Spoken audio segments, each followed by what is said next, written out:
जितनी भी माताएं एकादशी का व्रत करती है बहुत ध्यान से सुनना आज की कथा को, शायद जिंदगी में मिली ना मिली, पर ये कथा का रिश्ता तो बहुत ध्यान से सुनना, ध्यान से। स्कंद पुराण यहाँ तक कहती है कि इस कथा के चरित्र को जो श्रवण कर लेता है उसको 26 एकादशी करना भी नहीं पड़ती। इस एकादशी की केवल ये कथा सुनकर ही वो तर जाता है।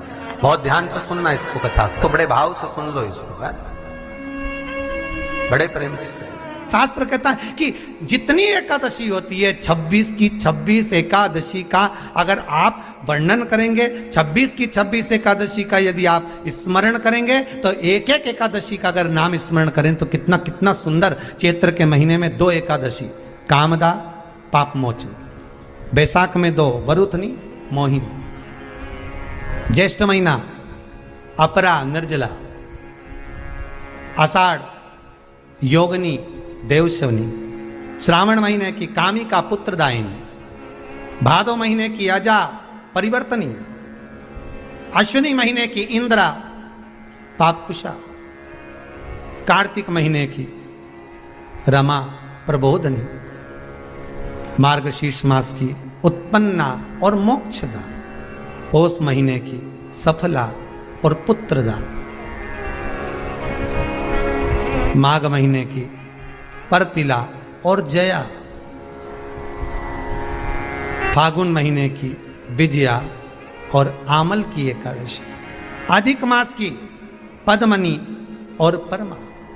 कितने सुंदर नाम है। अब इस नाम से पहचान करो कितनी सुंदर नाम। अब नाम इतना सुंदर है तो एकादशी कितनी सुंदर होगी। अब एकादशी इतनी सुंदर होगी तो जिस दिन तुम व्रत करोगी एकादशी का तो तुम कितनी सुंदर होगी। मतलब भगवान कितने प्रेम से स्वीकारेगा कि इसका हृदय कितना सुंदर है। ऊपर की सुंदरता मत देखो साहब, व्रत करने से भीतर की सुंदरता। अब पहले कथा में कहा कि क्रीम की चमक 15 दिन रहती है, अच्छे कर्म की चमक जिंदगी भर रहती है। कर्म की चमक देखना है हमें, क्रीम की नहीं। सबसे पहला नियम एकादशी व्रत का, सबसे पहला नियम है कि आप जिस दिन व्रत करो उसके एक दिन पहले भक्ति का संचार इस हृदय में कर लो। भक्ति का संचार इस हृदय में कर लीजिए। जिस दिन आप व्रत करो, जैसे एकादशी का व्रत कर रहे हो तो दशमी के दिन शाम का समय जब आवे, रात्रि जब होने लगे, शाम का समय आवे और रात्रि का आप जब भोजन ग्रहण करो तो उस भोजन में कोई ऐसा पदार्थ ग्रहण मत करिए जिस पदार्थ के कारण आपकी एकादशी बिगड़ जाए।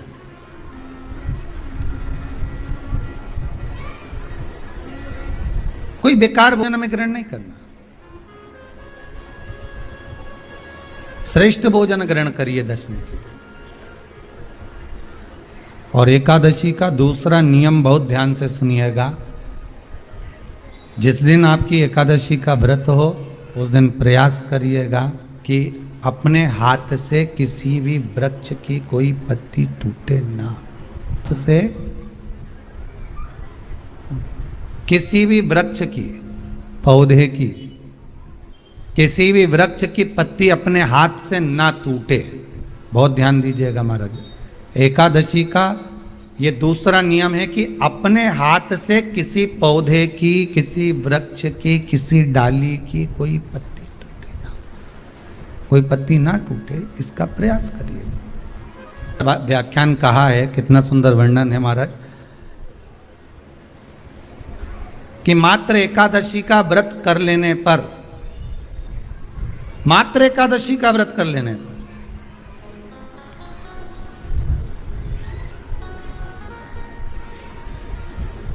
जो पूर्व में किया गया हमारा पाप कर्म है, हमने किसी जीव की हत्या करी है, हमने किसी को कष्ट प्रदान करा है, हमने किसी को अपशब्द कहा है, हमने किसी को ताने दिए, हमने किसी को आड़ा टेढ़ा कहा है, हमने किसी को गालियां दे दी है, मात्र एकादशी का व्रत ही कर लेने पर ये सारे जो दोष हैं वो समाप्त हो जाते हैं।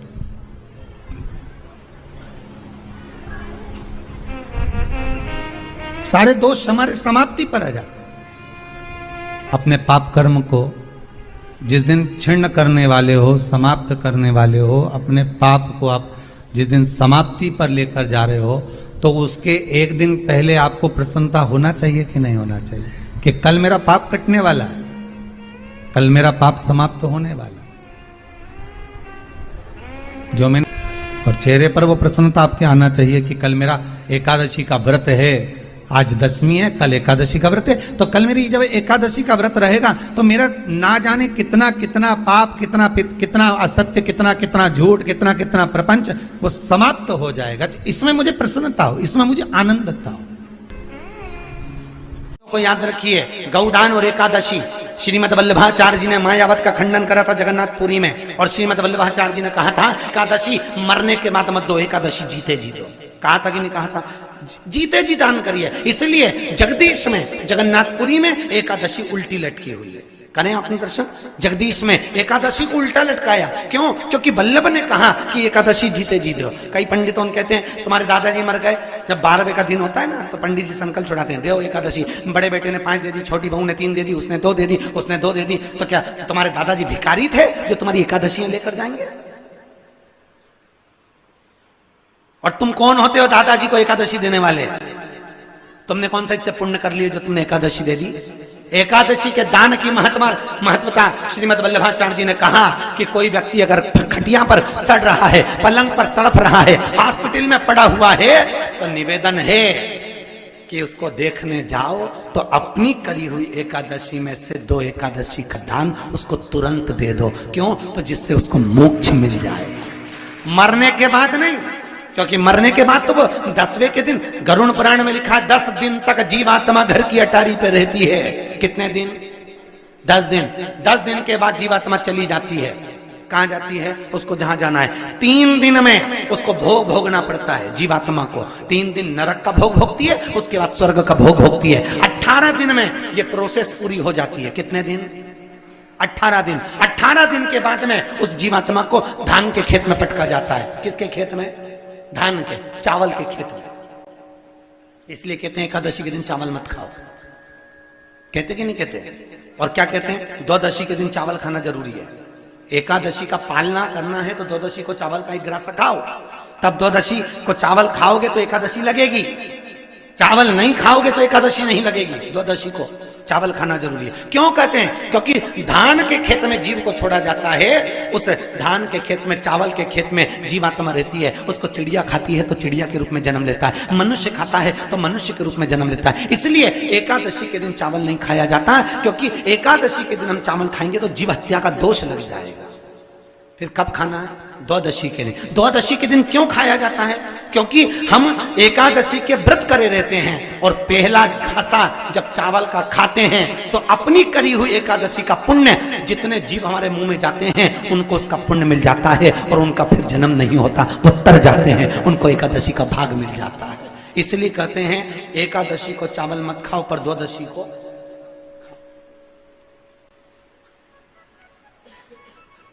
खाइए।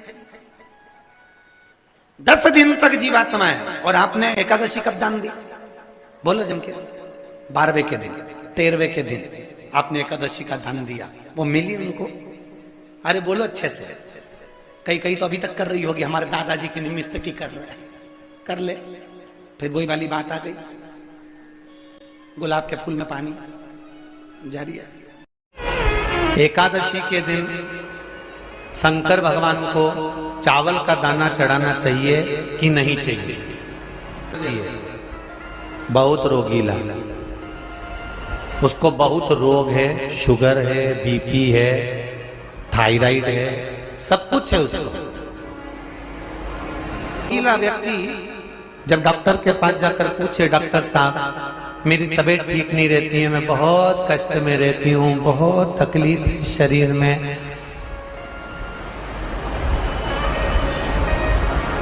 और अभी सावन का महीने का व्रत आ रहा है डॉक्टर साहब, 1 महीना में व्रत करती थी पहले, करूं? तो एक बात कहेंगे, शरीर स्वस्थ रखना है, व्रत बाद में हो जाएगा, अगले वर्ष कर लेना, पर अभी शरीर को सही रखने के लिए दोनों समय अच्छे पेट भरकर सात्विक भोजन करो और अपने शरीर को ठीक करो। ज्यादा खाओगे अपाच्य हो जाएगा, रात की नींद उड़ जाएगी, शरीर में अच्छा नहीं लगेगा। ज्यादा कमाओगे रात की नींद उड़ जाएगी, दुनिया की दृष्टि तुम पर पड़ जाएगी और तुम्हारी रातों की नींद। कमाओ भी उतना जितना खर्च कर सको और खाओ भी उतना जितना पचा सको। अति सर्वस्व वर्जन। किसी ने पूछा कि चावल का दाना एकादशी पर भगवान शंकर को चढ़ा सकते हैं? चावल का दाना शंकर जी को चढ़ाते क्यों है, पहले तो वो समझ लो। बेलपत्री का तो महत्व आपको बार बार बताया कि बेलपत्री शिव जी को क्यों चढ़ाई जाती है, कहीं रोग के लिए, कहीं बीमारी के लिए, कहीं किस कार्य के लिए, कहीं कोई कार्य के लिए, कहीं कोई कार्य के लिए। चावल का दाना अगर हम शंकर भगवान को चढ़ा रहे हैं तो क्यों चढ़ा रहे हैं, उसका कारण क्या है? चावल का दाना शिव को चढ़ाने का केवल एक कारण रहता है कि चावल को अक्षत कहते हैं, मतलब होता है अक्षय।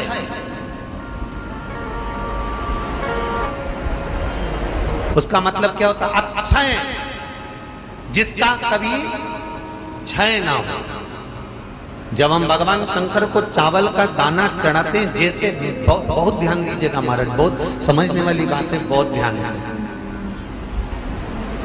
चावल का दाना हमारे मस्तक पर तिलक करने के बाद पंडित जी क्यों लगाते हैं कि भगवान जैसा समय आज चल रहा है, आप पूजन कर रहे हो, पाठ कर रहे हो, दान कर रहे हो, पुण्य कर रहे हो, सत्कर्म कर रहे हो, भजन कर रहे हो, मेरा देव अधिदेव महादेव, मेरा नारायण, मेरा सत्यनारायण भगवान, मेरा राम जी, मेरा विष्णु जी, मेरा भागवत मैया, मेरी रामायण मैया। ब्राह्मण मस्तक पर तिलक लगाने के बाद चावल इसलिए लगाता है कि जैसा समय आज चल रहा है, भगवान तुमको ऐसा ही समय बनाकर रखे और तुम ऐसे ही चार चांद लगाते रहो, दान पुण्य संकीर्तन करते रहो। इसलिए मस्तक पर चावल का दाना लगाया जाए। मरने के बाद जब तक पगड़ी नहीं होती तब तक माथे पर तिलक, चावल का दाना लगाया जाता है। जम के बोलो जरा, नहीं लगाते। किसी पंडित जी से पूछो, ब्राह्मण देवता से पूछो, ब्राह्मण देवता ये कोई मर गया और हमारा तो नियम है कि हम सिर पे तिलक लगाते हैं, चावल लगाते हैं, या पंडित जी से हम तिलक लगवाते हैं, मंदिर जाते हैं तो मंदिर में जाके तिलक लगवा के हम चावल का दाना लगवाते हैं, क्यों नहीं लगाते? उसका कारण क्या है? जब किसी के मरने के बाद 10 दिन तक, 12 दिन तक मस्तक पर तिलक क्यों नहीं लगाया जाता? 10-12 दिन तक माथे पर तिलक या चावल क्यों नहीं लगाया जाता? उसका कारण है कि ये जो समय आया है, तुम्हारे यहाँ जो गमी हुई है, तुम्हारे यहाँ कोई मर गया है, तुम्हारे यहाँ किसी के प्राण छूट गए हैं, तो ब्राह्मण इसलिए तिलक नहीं लगाता आपको, इसलिए चावल का दाना नहीं लगाता कि ऐसा दिन भगवान अब ना लाए, इसको अमर ना करे, इसको अक्षय ना करे, इसको प्रबल ना करे। और जब चावल का दाना, तो यहां शिव महापुराण की कथा करी, चावल का दाना हम शिव जी को क्यों चढ़ाते हैं, भगवान को क्यों समर्पित करते हैं, भगवान के पूजन में अक्षत क्यों समर्पित करते हैं, चावल क्यों समर्पित करते हैं, उसका कारण क्या है? तो कहा आज मैंने जब चावल का दाना आपको समर्पित करा है, जिस भाव से, जिस विश्वास से, जिस श्रद्धा से, जिस मन से मैं आपको रिझा रही हूं, हे भोलेनाथ मेरी ये मनोकामना पूर्ण कर, इसको अक्षय कर देना, इसको अमर कर देना, बस इतनी कृपा आप कर। अब किसी ने पूछा एकादशी के दिन चावल चढ़ाए कि नहीं चढ़ाए, तो यहां तो सीधी सीधी बात है, बीमारी देखकर थोड़ी ना आती है कि नवरात्र चल रहे हैं कि सावन का सोमवार चल रहा है। बीमारी तो बीमारी। चावल मत खाओ। तिरुपति कौन कौन गया? हाथ उठाओ। ठीक है। जगन्नाथ जी कौन कौन गया? हाथ उठाओ। हाँ ठीक है। द्वारका जी कौन कौन गया? हाथ उठाओ। ठीक है। बद्रीनाथ कौन कौन गया? हाथ उठाओ। ठीक है। एकादशी के दिन कभी तुम बद्रीनाथ चले जाओ, एकादशी के दिन तुम द्वारका चले जाओ, एकादशी के दिन तुम तिरुपति चले जाओ, एकादशी के दिन तुम जगन्नाथ चले जाओ, एकादशी के दिन तुम्हारी मर्जी पड़े भगवान के किसी धाम में चले जाओ और भगवान को भोग लगाओ और उनकी थाली को झांक कर देखना, उसमें चावल जरूर मिलेगा। उसमें ऐसा नहीं है कि चावल नहीं मिलेगा। बद्री नारायण में भगवान को चावल का भोग लगा हुआ मिलेगा, द्वारका में चावल का भोग लगा हुआ मिलेगा, आपको जगन्नाथ में चावल का भोग लगा हुआ मिलेगा, तिरुपति में मिलेगा, द्वारकाधीश में मिलेगा, नाथद्वारा में मिलेगा, सांवरिया सेठ में मिलेगा, काकरोली जी में मिलेगा। आप जहां जाओगे वहां पर एकादशी के दिन भगवान को चावल आएगा, क्योंकि भगवान के लिए परहेज नहीं है। जो काम में डूबा हुआ है, जो आसक्ति में डूबा हुआ है, जो लोभ में डूबा हुआ है, जो वासनाओं में डूबा हुआ है, जो तृष्णा में डूबा हुआ है, और जो माता के गर्भ से जन्म लिया।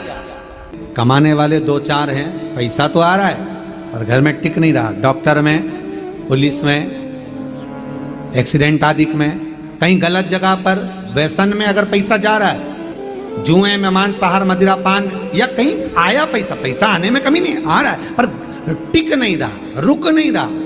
कोई मांगने आ गया, दे दिया, फिर वहां से अपने पास नहीं आ रहा, अपन कह रहे हैं भैया हमारा पैसा लौटा दो, नहीं आ रहा। तो महाराज शिव महापुराण की कथा कहती है, एकादशी के दिन गंगा के जल में मात्र 7 बेलपत्री डालकर जो नंदीश्वर भगवान अर्थात जो शंकर जी के शिवलिंग के सामने नंदी होता है, उस नंदी के चरण पर गंगा का जल चढ़ाकर बेलपत्री शिव पर समर्पित कर देता है, उसके घर में रुपया रुकना चालू हो जाता है। फिर वो गलत जगह पर नहीं जाता, गलत स्थान पर वो धन जाएगा ही नहीं।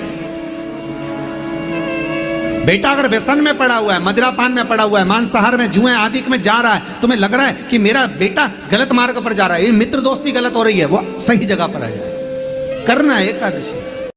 दोस्तों नमस्कार, मैं पूजा पांडे अपने चैनल में आप सभी का स्वागत करती हूँ। आप सभी कैसे हैं ये बताने के लिए कमेंट बॉक्स में हर हर महादेव जरूर लिखिएगा।